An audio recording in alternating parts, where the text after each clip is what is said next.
Hello, Miami alumni and friends. This is JJ Slager from the Miami University Alumni Association. Pleased to be joining you with a new webinar today. Miami presents Engaging Children at Home During Quarantine. I want to first of all thank Ryan Young, Assistant Director of Regional Engagement, for helping to coordinate today's webinar, and want to make sure that you all know you can see our other upcoming webinars at our webinar site, alumlc.org/MiamiOH. We have a full slate of webinars coming up over the next few weeks if there's other things that interest you. One other note before I introduce our presenters, there is an Ask a Question button directly below your video.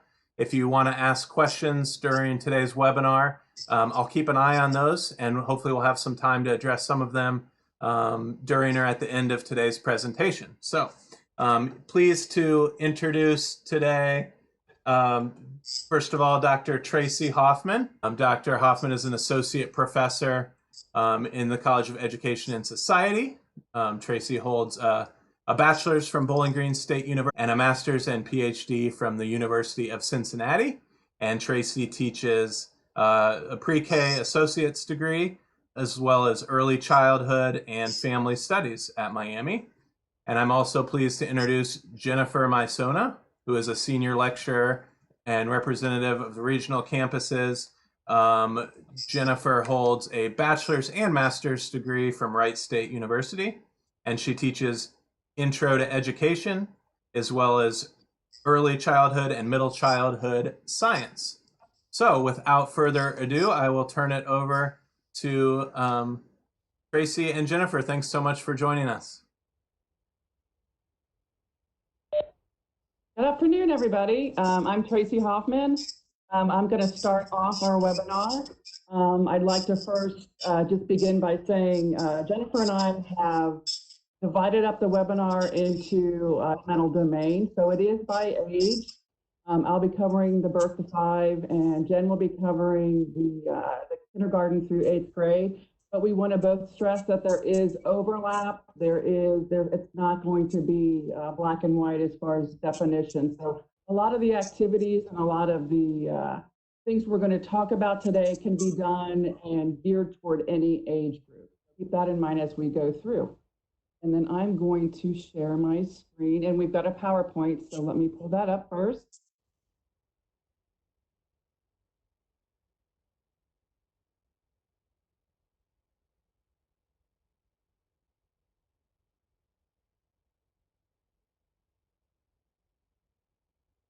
Okay, so we're all set here. So again, I'm going to begin by talking about our birth to 5 age group.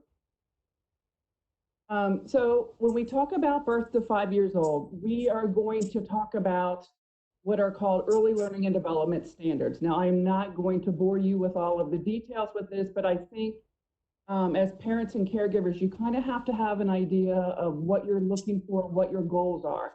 So the reason I'm including this is for you to be able to reference this Early Childhood Ohio page and at least go over and get some idea of some of the goals, the skills, the objectives you're looking for when you're doing these activities at home. So I'm going to briefly go over each area and give you a little bit of a background. And so what I'll do is in our first domain, I will talk about what it is, some things you can do, activities. So we'll go by domain and talk about some specific things you can do in each area. But again, I want to stress that the activities that are under each domain can be done in any of these. So these are just some basic ideas related to each area. Okay. And then there are links for this Early Childhood Ohio. There are links where you can just click on the picture or on the description and it'll take you right there. Okay, let's jump in. So when we talk about social emotional development, those are things, attachment, awareness, emotion, self-concept, self-regulation. I'm sure you've heard the term self-regulation.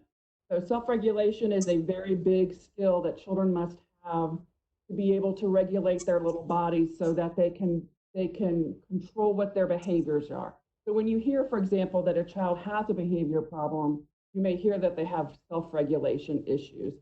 And another big area that we talk about when we talk about this birth to 5, empathy. So children are just learning these skills. So I want to stress to you that in the beginning, we don't expect a 2-year-old to be able to understand what empathy is quite as well as some of the older kids that are in elementary. Okay, so we're going to go through and talk about some activities you can do to encourage some of these skills in these areas. So this is probably, when I teach courses in my pre-K and early childhood, this is one of my go-to websites. I'm going to click on this and just show you. So it's called CSEFL for short, Center on the Social Emotional Foundations for Early Learning. So this is used as a way to talk about social emotional development. The big picture, you see the pyramid model, and it has practical strategies. So parents typically are looking for, okay, what can I do? Show me now. So this website has some great ideas, some great tips. So you can click on practical strategies. So for example, my favorite are down here, and I'm not going to pull up all these, but when you teach social emotional skills. So one example, if you are sitting down to breakfast and your 3-year-old's at the table, you can do a feelings chart. You can make these feelings wheels and kind of talk about what are you feeling. So right now there's a lot of stress going on, obviously, for parents and children. So we want to make sure we're kind of getting a good gauge on where children are at with that feelings piece. So this website gives you a lot of great ideas. It gives you book ideas, scripted stories, so just a ton of information. And it divides it by age group. So, and again, I'm not going to go through all those, but infants and toddlers versus preschoolers. And it gives you some really practical, good strategies. So that's this website. That's kind of one of my favorite websites for social emotional.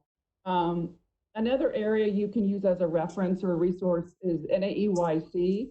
And I have NAEYC links throughout the presentation because they have a focus in different areas. So for this one, it's social emotional development. And on this website, there are articles, there are blogs, there are resources. And I think one helpful thing with this website is the blogs talk about what other parents are going through. So I think sometimes we as parents, I know I as a mom, you kind of feel a little bit better knowing, okay, other people have experienced something similar. So it's a really good way to kind of get a good feel for what that age looks like as far as certain developmental areas. The next website I have listed is social emotional activities. I'm going to click on this real quick here. So this is Centervention. So this is a little bit similar to the CSEFL website in that it gives you kind of some different resources.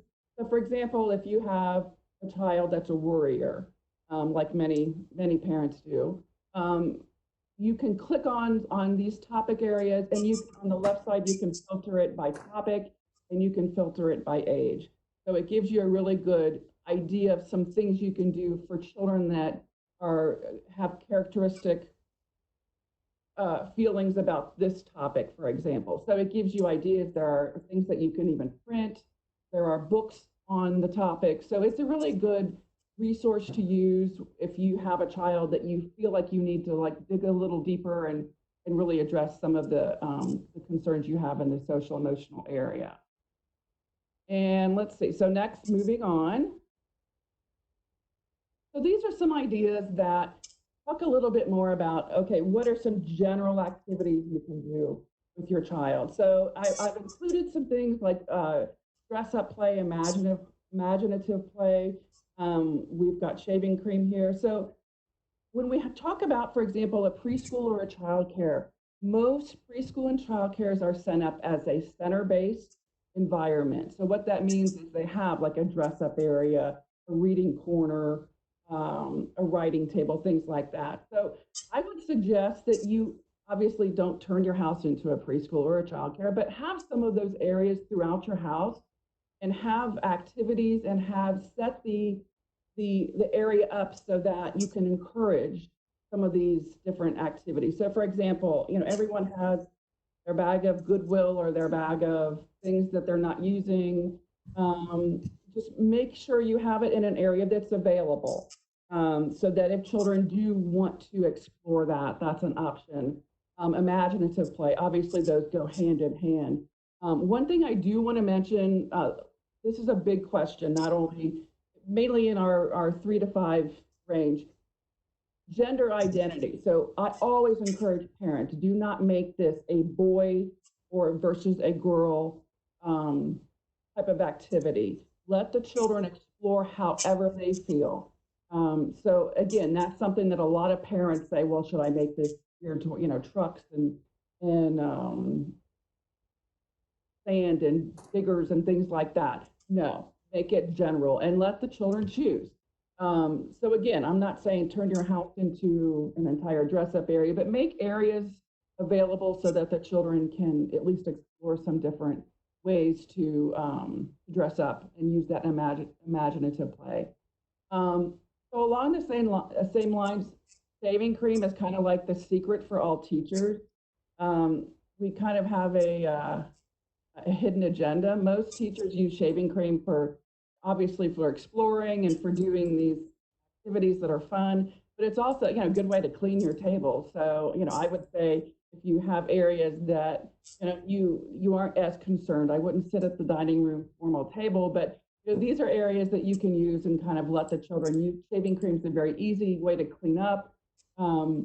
Even windows, as the picture shows in the PowerPoint, the windows, if you're brave enough to allow that. But again, be careful of the type of paint you use. There are also certain types of paints. For example, you want to use watercolors that are going to be much easier to clean up. So don't make this that much more work for yourself in the long run. Make it so that it's something that they're able to use in a fun way, but a clean way. And even taking it outside and using it on blacktop or even like a concrete pad, another idea. So moving on, so the next developmental area is probably one of the hardest areas. Most teachers and parents struggle with some of the ways to address some of these developmental areas. Think of this as curiosity, persistence. How long does a child stay working on a task? So these are very abstract concepts. They're not the same as like a social emotional or a gross motor or a fine motor. So these are areas where children are going to experiment, they're going to invent or innovate. So some of these activities are much more general, but it encourages some of these developmental ways to think about things differently as we go through birth to 5. So the first area I've included are water. So water obviously can be used in any types of way. And again, all domains, you can do water games. So some of the ideas for water, depending on the weather, as we move into summer, we're going to have a lot more options, obviously, but doing things, having children create ways to use water. So the first 2 links I have included in the PowerPoint are actual ways to incorporate water activities. So for example, a person wash instead of a car wash. If you have a dog, obviously that's hours of fun right there, washing the dog. So using water in different ways. And then the last website I've included is conservation games. So I think this is important. So we talk about activities, we talk about ways to use water, but then we talk about, okay, how should we conserve water? So we're talking about recycling, we're talking about the oceans. And so it gives you a lot of different ways to think about conservation that I think obviously a 2-year-old is going to look at differently than a 5-year-old. But it's a good time to start talking about these things, that how we can conserve water, that, I believe Barney dresses this in a lot of his shows, we don't leave the water faucet on when we brush our teeth, things like that. So it gives you some ideas on how you can encourage some of those water conservation ideas at home. So some other areas for approaches toward learning, 5 senses. So when we talk about any child with any type of developmental delay, and when I say developmental delay, that doesn't mean it can be a child's just a little behind on their walking, or a child is just struggling with holding those utensils. A multi-sensory approach is always going to be better. By that, I mean, use the touch, the feel. The more senses they're using, the better they're going to be able to process and learn through those activities. So the top two websites give you ideas on games you can play, related to five senses, like tasting, doing tasting parties, doing things like touch and feel, and I'll talk more about that in a minute. But one word of caution, again, the mom in me always worries a little bit about. We talk about our 1 and 2 year old, be very, very careful as far as the choking hazard, even grapes and things like that. Just to make sure what you're presenting to your child, what you're using at home, is small enough pieces somewhere that you don't have to worry about this. And then we move on to self-help skills, so self-care skills. So in that area, obviously, every child is going to look really different. So, I am not going to sit here and tell you to take on potty training while you're in quarantine, because that may be push you over the edge. But there are different activities that in this website that talks about, how can you encourage your child to use tools? One thing that I always suggest to parents, and occupational therapy is a big fan of using the smaller utensils with the wider grip. So for those children that don't have that pincer grasp quite yet, it's a little easier to use that fist to be able to scoop. Use finger foods. There's all kinds of finger foods, on a high chair tray, and even using separate areas. So I would also, for a child, for example, that has a visual impairment, using a plate that has different colors, has different ways to look at the definition. And we have this Cheerios in this red area. We have small, I'm thinking Kick cereal and this other one. So different ways you can include different visual presentation for that is also something to keep in mind. So again, this website goes through some different areas related to self-help skills, and gives you some ideas on how you can implement those. Next area, so when we talk about physical well-being and motor development, we're going to talk about large muscle and small muscle. So fine motor is small muscle, large muscle is gross motor. Okay. And again, we're going to talk about different ways you can incorporate those activities. Play-Doh is obviously, a pretty big hit. Slime. The second website gives you ideas of some creative things you can actually put into the slime and Play-Doh to make it a little more visually appealing. And then below that, we have an obstacle course, which anyone can create an obstacle course. Hula hoops, noodles, those are some of the top two that are popular. Water, some of those mini pools. So anything that creates that large muscle movement that gets kids moving. Puzzles. So again, we've got different ways to incorporate puzzles. And again, you don't want to make these where you're spending 3 days creating these activities and then the child loses interest after an hour. Take a cereal box, cut it up, and let the child put that together. Use things that are around the house, blocks. You can create kind of a puzzle or what fits in where. Legos, my gosh, you can do a million things with Legos. So these websites give you ideas on how you can make different types of puzzles. I will mention 2 different accommodations that are helpful. Contour puzzles tend to be helpful because they incorporate that multi-sensory approach. So that puzzle, the contour puzzle is visual, but it also gives the feeling, you can feel the different contours. And what I suggest is some of the wood puzzles, if you dump it out and then once you have the form, you use a black marker, permanent marker, and trace where those pieces go. So again, the child has that visual, because sometimes when they dump the puzzle, they have no clue where the pieces go, they lose interest, and you lost the whole activity. So tracing where those puzzles go gives them that little hint and gives them that ability to be able to know where those puzzles go and not get as frustrated. And then we've got the resources related to play. And again, I'm running out of time here, so I'm going through this a little quicker. Cognitive development, we're going to talk about memory, we're going to talk about more of the math concepts. cause effect for our younger group, usually about birth to, an exploration of the natural world. So I included gardening just because gardening is a really popular way for children to learn some of these concepts. Tons of ideas in these websites that are, again, depending on what your background is, if some people already have gardens at home, or for example, grandparents tend to have, the children would have access to that. So depending on, what concepts you want to work with, the simple seed growing in the cup is probably the most exciting for most children. I mean, that is so easy to do. If you want to get more complex, you've got your sandbox, turning that into a garden. There's herb gardens you can do, so where you're incorporating that into some different recipes you're doing. So anything you can incorporate into that, seeing that growth, I think children really get excited about.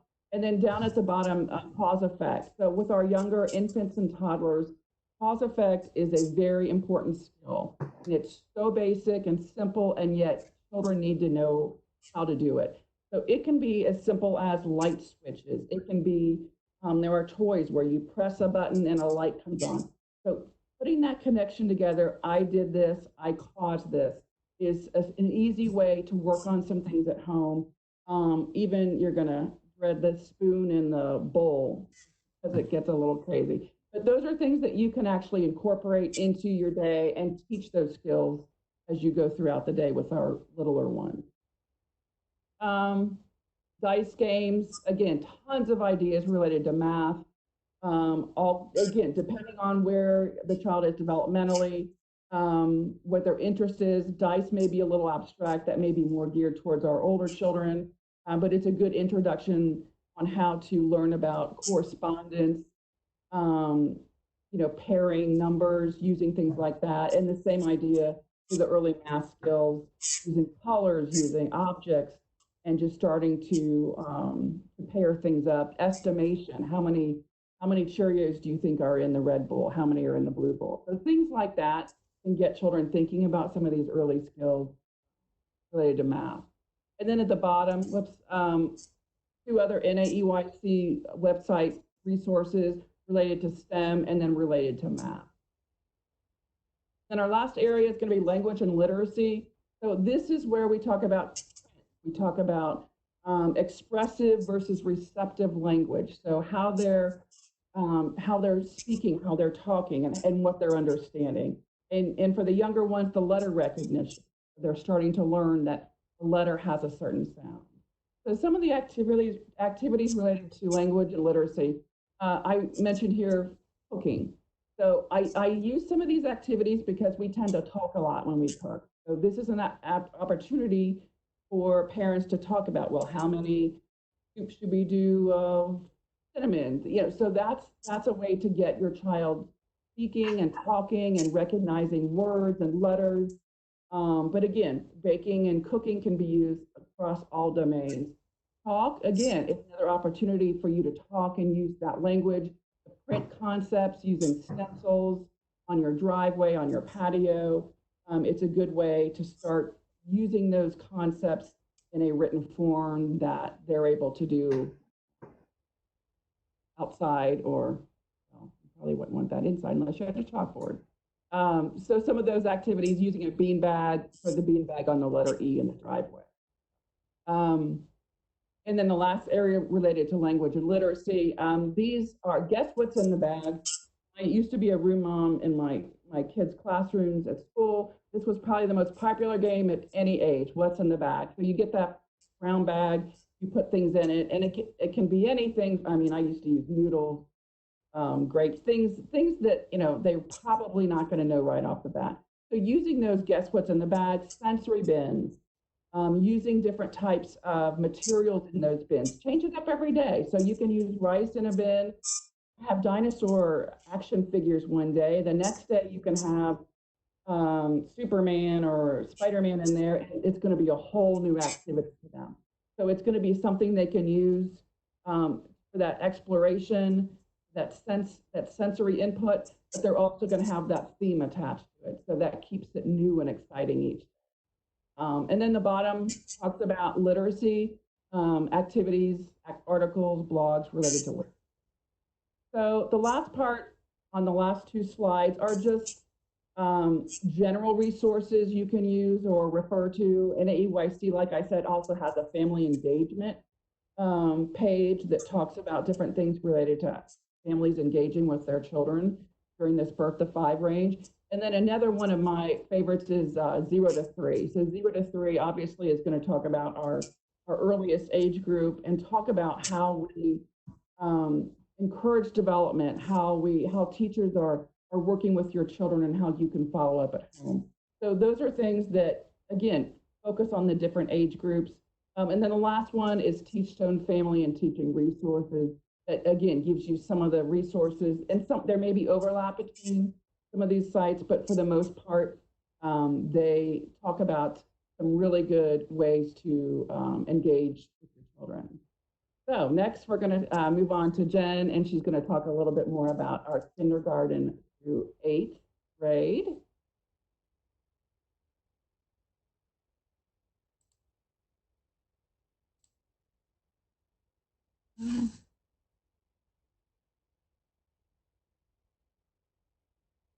Hi, everyone. As Tracey mentioned, I'm going to be focusing on kindergarten and through 8th grade, although as she also mentioned, a lot of this can overlap. You'll see some similarities with some of the topics and kind of focusing in on activities that can be really for any age group. And so I'm going to break it down into more of by subject area. And just to kind of mention, we're kind of wrapping up the school year. But, if you're interested in kind of developing some activities and kind of maybe helping your student who maybe is kind of behind with some of their subject areas, going to the Ohio Learning Standards to kind of see, what things should they know, what things, where should they be at with their different subject areas for their different grade levels. So if you're not in Ohio, you can go to your state departments of education and take a look at what their content standards are. And so just kind of flip out here quickly to look at Ohio's, go to the Ohio Learning Standards. And so you can see we have kind of our basic subject areas, but then also some kind of extended areas, physical education, technology, computer sciences. So like, for example, if we click on the English language arts, we click onto that PDF, and as that loads up here, you can see that it gives you a lot of background information that you can kind of look through if you're interested. But as you go down, you'll begin to see kind of what kinds of things are expected at the different grade levels. And then, starting with kindergarten, what are some of the key details for those different grades? So you can find which grade your student either currently is or is going to be proceeding to, and kind of get an idea of what types of things they should be learning. So those are good ways to kind of fill in and kind of work on that summertime enrichment and getting our students prepared to go back to school.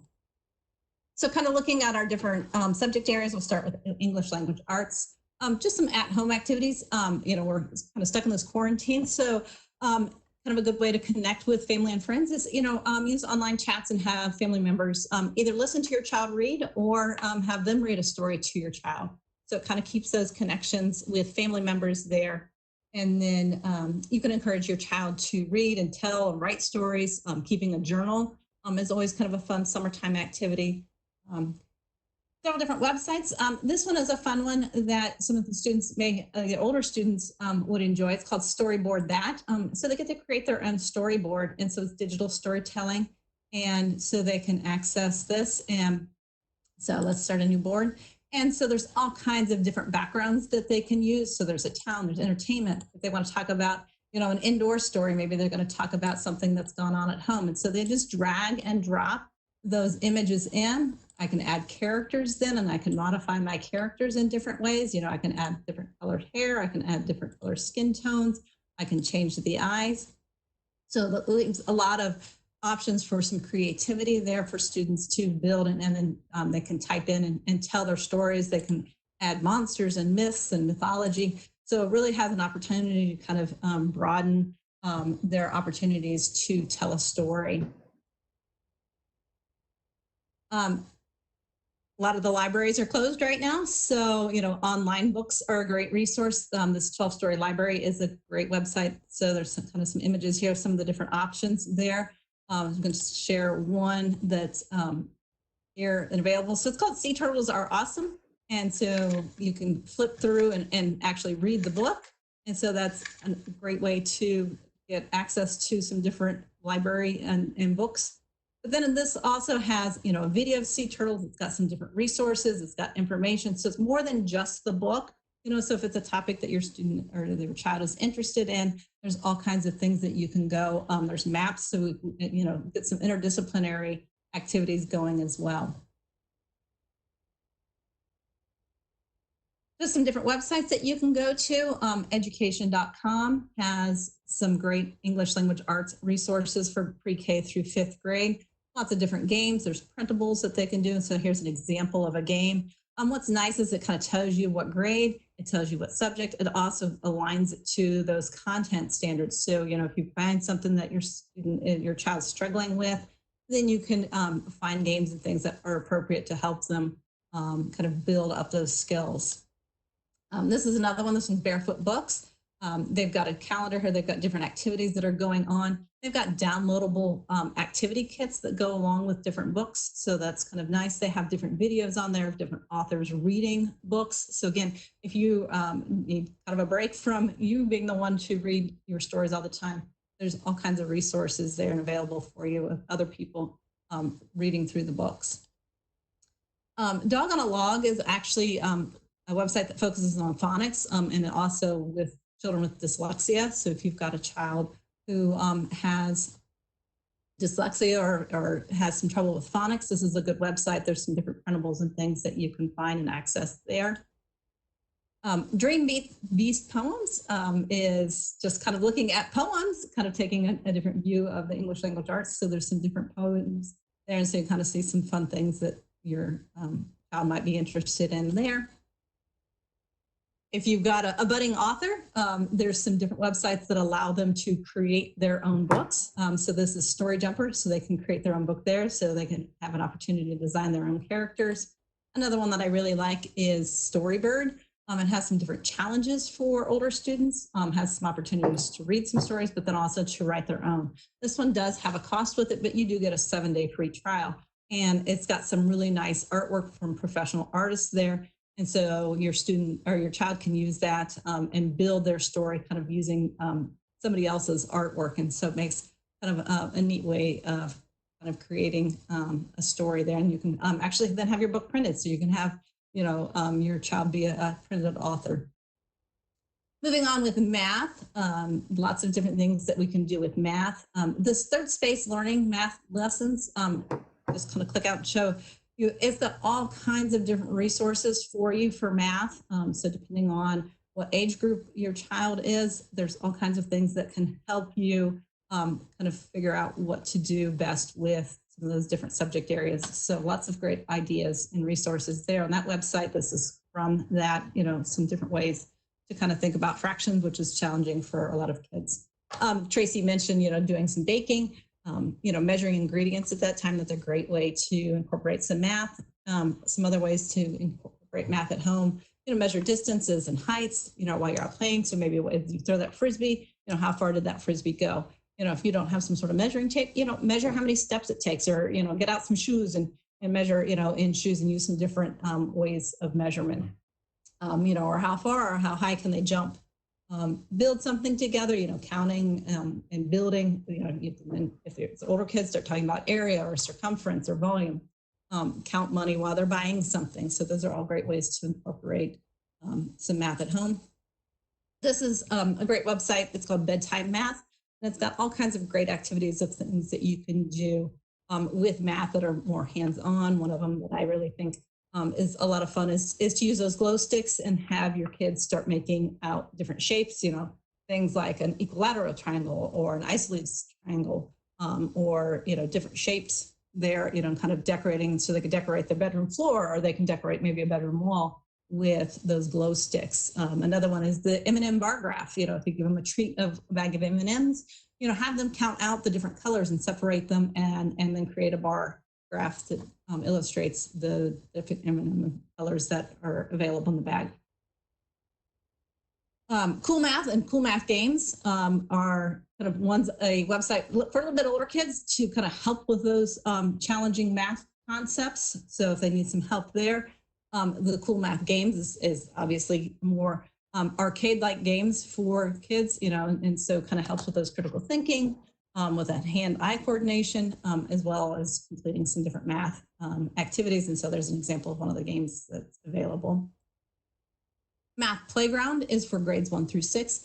And so again, just some different fun types of games, you know, so if they're on the computer, you know, have them doing something kind of fun and educational. So here's some different activities, examples there of, you know, maybe doing some math problems, some multiplication, kind of in a fun arcade type of game.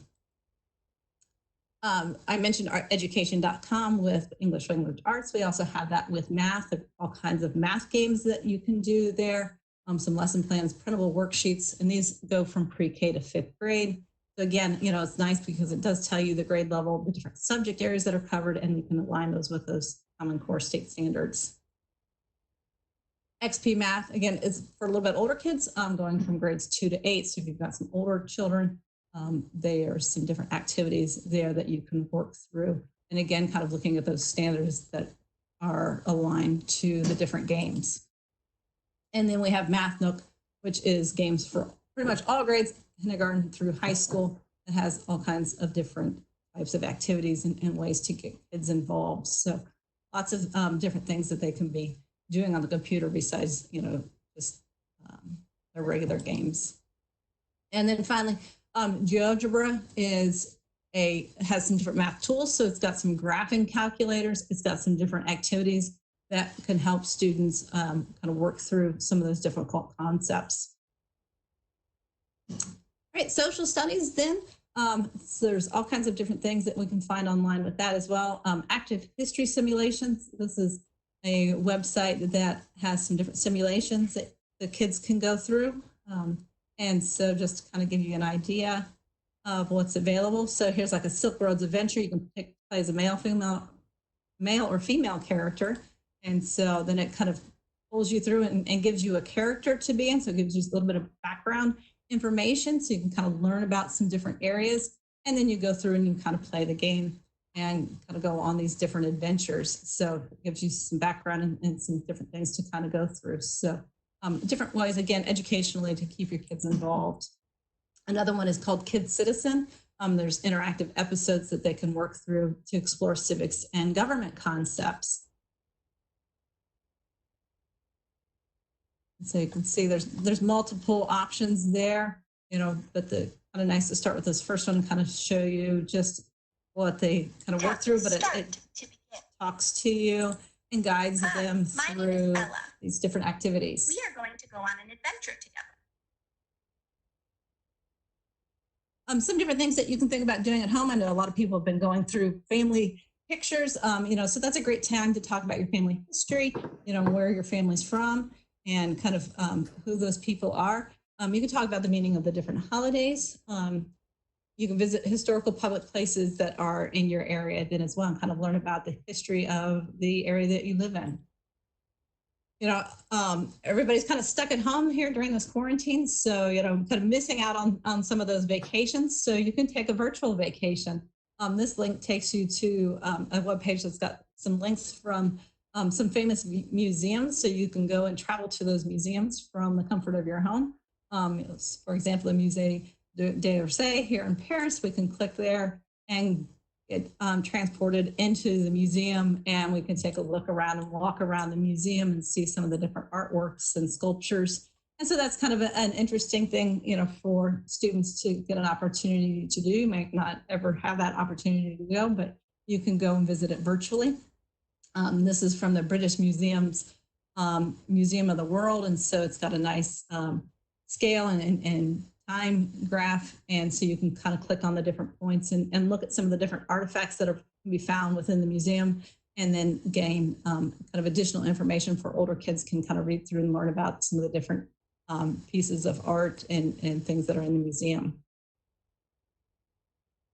The Ohio Council for Social Studies has put together a webpage that's just got a huge list of all kinds of different resources. So any topic that kind of relates to Social studies, you can probably find a website for that. So you can click on that and go out and find that.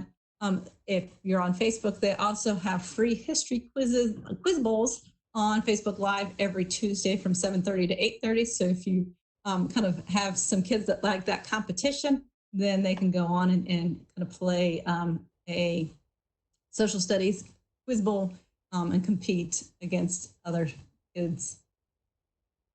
Kind of a fun thing to do each day is to kind of get on the History Channel and look at this day in history and see kind of what's gone on each day. And so they've got information there and a video about what has happened in the world on that day. So it gives you kind of something to look forward to and kind of learn about some history there. This is a really good website for kids. It's called just History for Kids. It's got all kinds of interesting facts. It also has games and videos, but different locations around the world. And then you kind of break those down into different categories. Like for China, they've got the architecture and the art, history, literature, science. So all kinds of things that they can learn about there around the world. If you want to kind of focus in on America, PBS LearningMedia has all kinds of great resources for you. Under the American Experience, there's all kinds of history videos. You can kind of see some of those examples there. Clicked out, here's Edison talking about what he did kind of as a boy in his teen years, but then there's also some different handouts and some different other resources for your kids to use as well. And then with looking at our science, again, lots of things that we can do. One of my favorite websites to go to is Steve Spangler's. If you watch Ellen at all, he's been on Ellen, and he's got all kinds of different activities and resources that you can use, but they've been doing 50 days of science, so you can go and look at those different activities that they've been doing over the last several days and kind of see what kinds of activities. These are primarily things that you can do at home. You can see drops on a penny, the colors in the milk.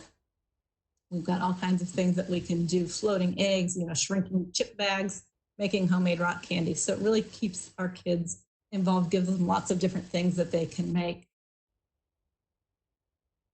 Another website that I really like is the National Geographic Kids. And this has got different games that they can do. There's videos that they can watch. They can learn about all kinds of different animals. There's some different exploration things that they can do. So you can check that out for all kinds of different ways to get your students interested and involved with science activities. Just different ways to kind of encourage scientific thinking at home. Always asking questions, about what do you think happened? Why did that happen? And really get them to kind of start to think critically about what's going on in the world around them. Encouraging curiosity, encouraging them to ask the questions. As Tracey mentioned, planting a garden is a great way to get the kids involved. Trial and error, really letting them have that chance to practice on their own and learn from their own mistakes. Taking pictures, recording observations are great ways for them to be involved then as well, beginning to learn those scientific skills. Some different resources that you can find, lots of different activities. This Carolina.com has some activities from the Smithsonian as well as those building blocks. And so here's some different examples of how we can send a message using sound. There's books that you can buy, but you don't necessarily need to do that. There's all kinds of different activities and resources there. Again, there's videos, there's different games, different other websites that you can go out to and kind of learn about whatever the different topics are. So there's all kinds of fun things that you can do with that. Some of them also have an ebook associated with it. So again, bringing that back and kind of tying in our English language arts. We've got our, if I can get it to open.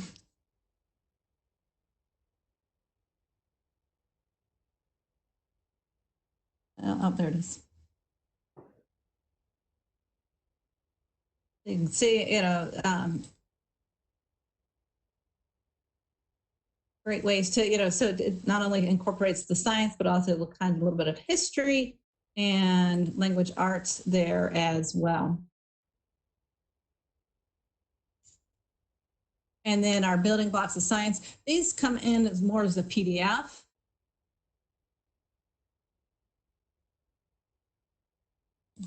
That's so it's got some different printables that you can use in different activities. They also have a Spanish version, so that's nice to have if you're working with any, if you've got anybody that you know that speaks Spanish. And so we've got some different activities. So those are kind of some readings, but some things that then you can do at home then as well. So it works out well with that. And then there's also some different videos available as well with that website. So lots of great resources there to get those kids interested in some different science topics. Educational Innovations is actually a website to purchase a lot of different activities, but they also do have some do-it-yourself science videos and different activities and things that they allow, can suggest that you can do at home. But if you've got a kid who's really interested in getting doing some science activities, they've got some really good activities and resources that you can purchase. If you've got anyone there that's interested in astronomy or in space, the Challenger Center is a nice website. It's got all kinds of different activities, and with each, kind of multiple step types of activities that they can do. It also has some links out to some other great resources. And the NASA Kids Club is also a really good website for those that are kind of interested in space and astronomy. The Kids Club is good for the younger age groups, but then there's also lots of opportunities of learning for older kids. And then finally, a really good website is known as Science Buddies. And this has got all kinds of things, if your kid ever has to do a science fair project, these are really great ideas for science fair, but also things that they can do at home. But there's also things like Ask an Expert. There's a blog site that they can look into.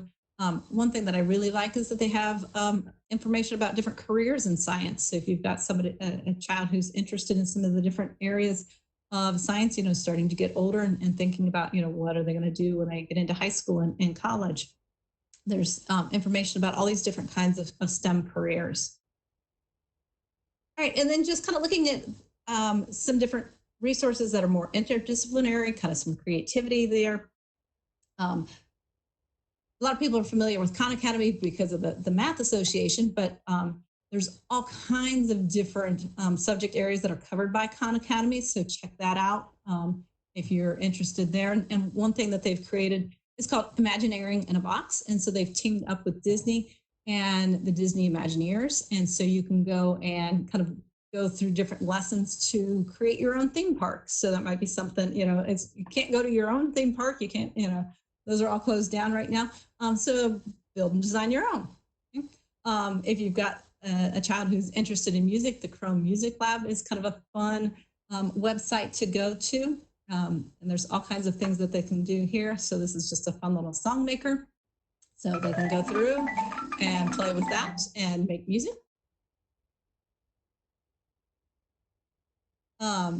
So again, just kind of continuing on that theme, lots of different resources. Again, if you want to maybe head out to Maui, kind of virtually, there's all kinds of things that you can do there. This is kind of a fun website that has things that relate to being in Hawaii. So there's all kinds of printables, work on learning some of the words in the Hawaiian language. There's some at-home crafts that you can do, some different creature features. So while you may not be able to go to Hawaii, you can kind of get that experience and kind of maybe build out a week of all kinds of fun activities and stories instead. Crayola Lessons has all kinds of great art and crafts activities. If you've got older kids, maybe they're interested in coding. Disney has what they call the Code Illusion. You can learn to code. And so they've got a free 14-day access to 125 different lessons. So, that's a great skill for our young kids to learn. So if they're interested in something like that. Vocabulary is, again, kind of musically related. They've got hip hop music videos for all kinds of different subject areas, including kind of life skills and current events. So you can check that out. Tropica is just a kind of a fun problem-solving adventure game. It's designed for kids ages 6 to 12, created by Jeff Kinney. So if you're familiar with the author of The Diary of a Wimpy Kid, It kind of follows a fun little storyline. Rockalinga is a music-based Spanish learning. So if you've got a child who's maybe interested in learning some Spanish, or maybe, even in my high school, kids need some help kind of working on their Spanish, kind of some fun activities there. And then this Teach Engineering, if you've got kids who are really interested in doing some hands-on activities that relate to the STEM curriculum, that's a really good website that's got all kinds of different resources and activities for them to get involved with. And again, just kind of looking at some different multi-subjects and grades, different websites, CK12, Activity Learn, ABC, all have great resources for a lot of different age groups and areas. If you haven't checked out the Cincinnati Zoo, you can go to a home safari with the Cincinnati Zoo and check out all those different animals. And they've got craft ideas for you to work through and different activities. So help keep those kids engaged over the summer as well.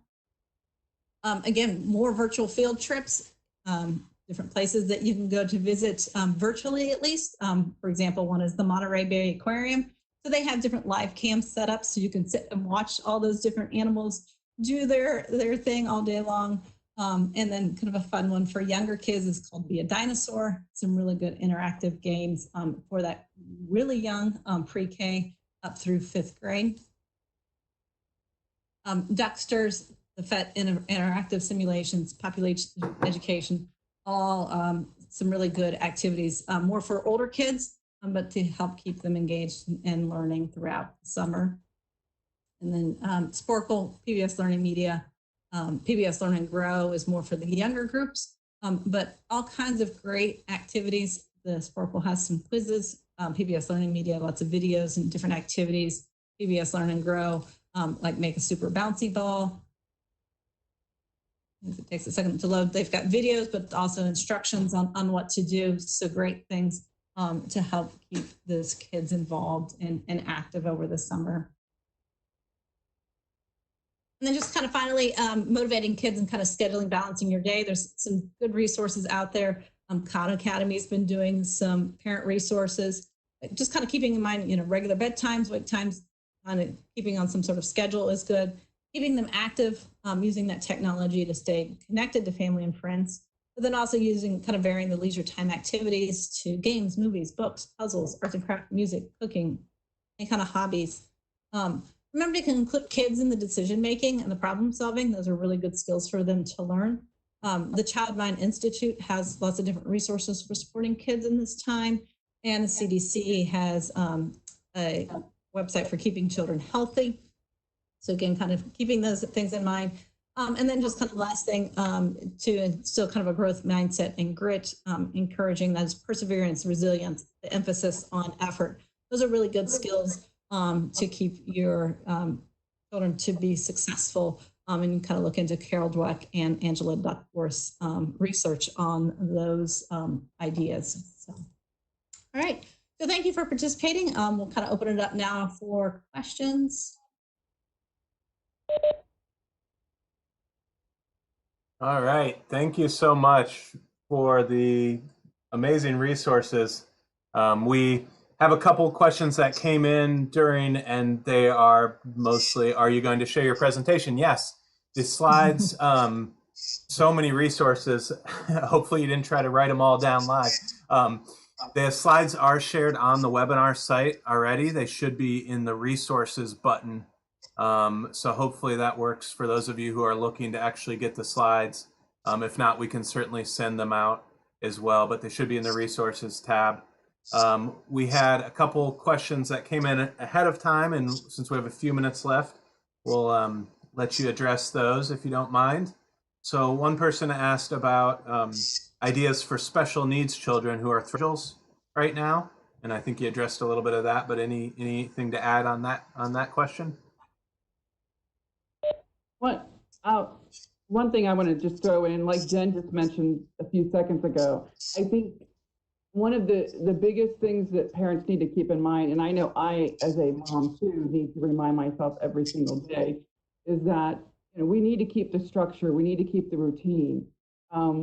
Research is going to tell us, especially in our birth to 5 preschool group, behavior problems occur when children are bored, or when children are not, there isn't a boundary. They feel, just not sure what's going on. So keeping that structure, keeping the routine as much as you can. Obviously, very different at home versus at childcare or preschool for our younger groups.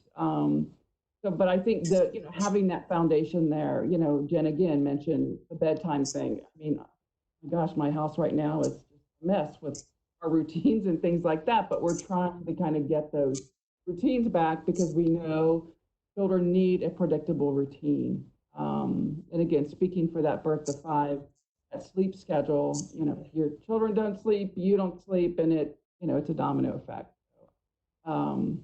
I would just say that should be kind of the foundation, your goal. If you can get through the day with somewhat of a routine, check it off as a good day. Jen, do you have anything to add? I think, again, definitely keeping them occupied, but, letting them have some of that downtime too. They're not going to be expected to kind of be in a school day all day long type of environment. So, allowing them having that free time, but then also have, planned structured time, where you can be with them and kind of working on some different activities, kind of base it on what their interests are and what their abilities are.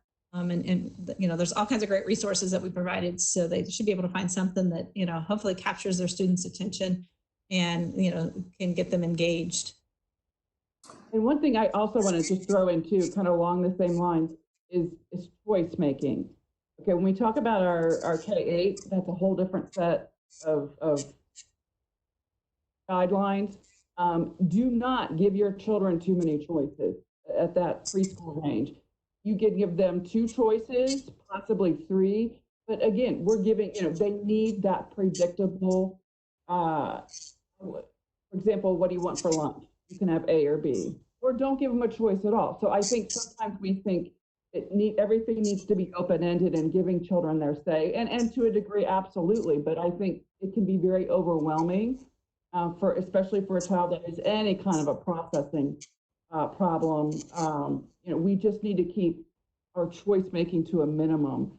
And then going back to the activities too, do we want to do A or do we want to do B today?